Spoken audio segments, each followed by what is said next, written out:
দর্শক দেখেন ঘটনাগুলো এক এক করে কি ঘটতে চলেছে, খুব ছোট ছোট করে আমি আপনাদেরকে ধরিয়ে দিই।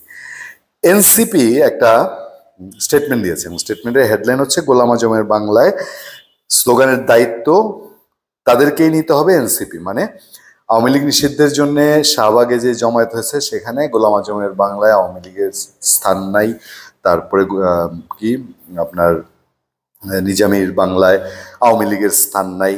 তারপরে জাতীয় সঙ্গীত গাওয়া যাবে না, এরকম বিষয় আসলে ঘটেছে এবং সেই সব ক্ষেত্রে জামাতে ইসলামী বা ইসলামী ছাত্র শিবিরের নাম না নিয়ে বিবৃতিতে বলা হয় এনসিপি মনে করে বাংলাদেশের মানুষের ঐতিহাসিক সংগ্রামের অধ্যায় তথা 47, 71 এবং 24-এর যথাযথ স্বীকৃতি ও মর্যাদা বাংলাদেশের রাজনীতি করার পূর্ব শর্ত। এরপর একটা জায়গায় তারা বলছে যে যারা 1971 সালে এই জনপদের মানুষের জনযুদ্ধের বিরুদ্ধে অবস্থান গ্রহণ করেছিল এবং যাদের বিরুদ্ধে গণহত্যার সহযোগিতার অভিযোগ রয়েছে, আমরা চাই তারা নিজেদের সুস্পষ্ট রাজনৈতিক অবস্থান জাতির সামনে ব্যাখ্যা করে জাতীয় সমঝোতা ঐক্যকে সুদৃঢ় করবে এবং 24 অভ্যুত্থানের জন আকাঙ্ক্ষাকে বাস্তবায়নে সহযোগিতা করবে। মানে সোজা বাংলা হচ্ছে জামাত তার অবস্থান ক্লিয়ার করুক বা মাপটাপ চাক, এরকম একটা বিষয়, তারপরে জাতীয় ঐক্য সুরক্ষা হবে, তাই তো।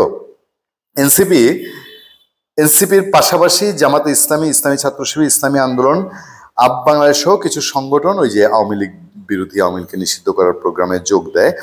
তারপর শনিবার রাতে সরকারের উপদেষ্টা পরিষদের জরুরি বৈঠকের সিদ্ধান্ত বাতিল হয়। তারপরে এই যে সেখানে স্লোগান দেওয়া হয় যেগুলো সোশ্যাল মিডিয়ায় ছড়িয়ে পড়ে। এই বিতর্কের মধ্যে তথ্য উপদেষ্টা মাহফুজ আলম প্রসঙ্গ উল্লেখ না করে সোশ্যাল মিডিয়ায় জামাতের মতাদর্শের সমালোচনা করেন এবং তাদেরকে শুধরানোর পরামর্শ দেন, যদিও এটা 10 মিনিটের মধ্যে তিনি তুলে নেন। এটা হচ্ছে খুব সিগনিফিকেন্ট। তিনি কেন 10 মিনিটের মধ্যে পোস্টটা তুলে নিয়েছিলেন? তার বক্তব্যটা তুলে ধরা হয়েছে, জামাত নেতাদের পক্ষ থেকে বিচ্ছিন্নভাবে মাহফুজ আলমের বক্তব্যের সমালোচনা করা হয়েছে এবং একখানা গরু জবাই করা হয়েছে মাহফুজ আলম নামে। আমি আপনাদেরকে সেটাও বলছি। এবং এইসব পরিস্থিতির মধ্যে দিয়ে নানান তর্ক বিতর্কের মাঝখানে আরো যেসব খবর আমি বলছি যে আপনাদেরকে একটু একটু নজর দিই। সোশ্যাল মিডিয়া খুললেই দেখবেন আওয়ামী লীগ নিষিদ্ধ হওয়ার তামিরুল মিল্লাত টঙ্গীত আনন্দ মিছিল নৈশভোজে জবাই করা হয়েছে মাহফুজ আলম নামে একটা, তারা নাম দিয়ে একটা গরু জবাই করেছে। তারপরে দেখেন যে মানে কি পরিমাণ অসহিষ্ণু জায়গাটা, যেটা তারা সহ্য করবে না। এবং মাহফুজ আলমের পোস্ট উঠে গেলেও এটা নিয়ে ঝড় যাওয়ার উঠছে। তার মধ্যে এবার পাকিস্তান পন্থার বিরুদ্ধে ফেসবুকে স্ট্যাটাস দিলেন আসিফ মাহমুদ সজীব ভুঁইয়া। তিনি একটা পোস্টে বলছেন, দিল্লির গোলামীর জিঞ্জির ছিন্ন করেছি, পিন্ডির দাসত্ব করতে নয়, ওয়াশিংটন কিংবা মস্কোর দাসত্ব করতেও নয়। এখানে কি এমন কোনো কিন্তু আছে যেই কিন্তুটার মধ্যে যে সরকারের মধ্যে যে ছাত্র 2 উপদেষ্টা আছেন সেই উপদেষ্টা নিয়ে কোনো ধরনের পলিটিক্স হচ্ছে? বলা তো হয় যে জামাত প্রশাসন এখন খুব শক্তিশালী। তার মধ্যে আরেকটা ঘটনা ঘটেছে।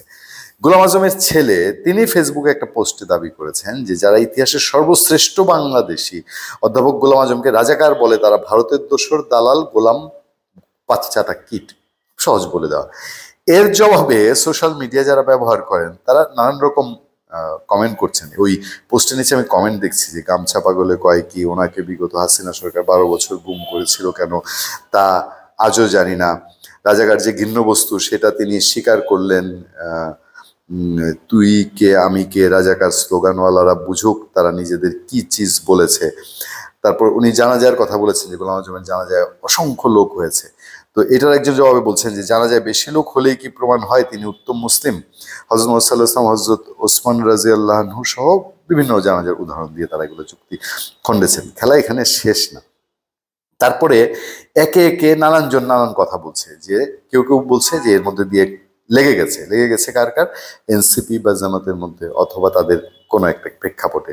জামাতকে ইঙ্গিত করে পোস্ট দেওয়ার পর তা মুছে ফেলতে বাধ্য হয়েছে মাহফুজ আলম, আমি সোশ্যাল মিডিয়া থেকে বলছি। তারপর আবার পোস্ট দিয়ে বলেছে তার পরিবারকে আক্রমণ করা হচ্ছে সোশ্যাল মিডিয়ায়। মাহফুজ আলমকে তুই তুকারি করে দেশ ছাড়ার হুমকি দিয়েছে ঢাকা ইউনিভার্সিটির একদল ছাত্র, সেটা সোশ্যাল মিডিয়া আপনারা দেখেছেন, এবং সোজা মাহফুজ আলমের নাম নিয়ে তারা বক্তৃতা দিয়েছে। আচ্ছা, এখন আবার পিন্ডির দাসত্বের বিরুদ্ধে পোস্ট দিচ্ছেন সজীব ভুঁইয়া।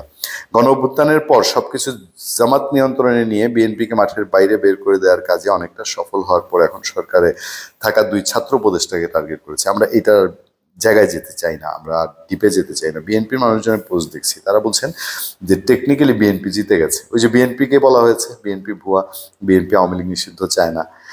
এখন ওই আওয়ামী লীগকে যে কারণে নিষিদ্ধ করা হয়েছে, গণহত্যা, তার চেয়ে আরো বড় পরিসরের একটা গণহত্যার জন্য জামাতকে নিষিদ্ধের কথা উঠছে। মানে বাংলাদেশের রাজনীতির আমি এতগুলো উদাহরণ কেন তুলে ধরছি, সেটা তুলে ধরছি যে আপনারা আপাত দৃষ্টিতে যা দেখছেন তা আসলে যা বাস্তবে ঘটছে তা না। এই খেলার মধ্যে আরো অনেক খেলা আছে।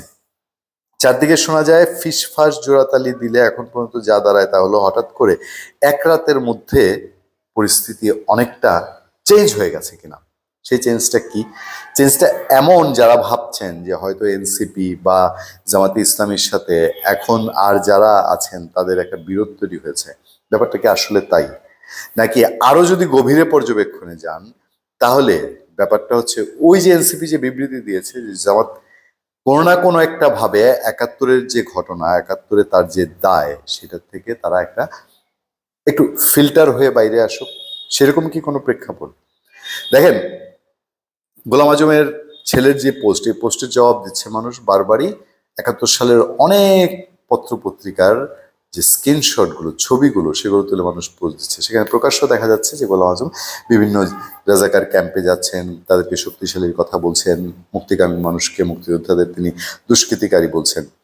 এইরকম একটা সিচুয়েশনের মধ্যে বাংলাদেশের রাজনীতি আদতে এই যে আওয়ামী লীগ নিষিদ্ধের মধ্যে দিয়ে আরো একটা বড় টার্নিং পয়েন্টে গেল কিনা? ধন্যবাদ সবাইকে। ভালো থাকবেন, সুস্থ থাকবেন। সত্য, করুণা এবং সহিংসতার সাথে আপনার সাথে আমি আতিক রহমান পূর্ণিয়া।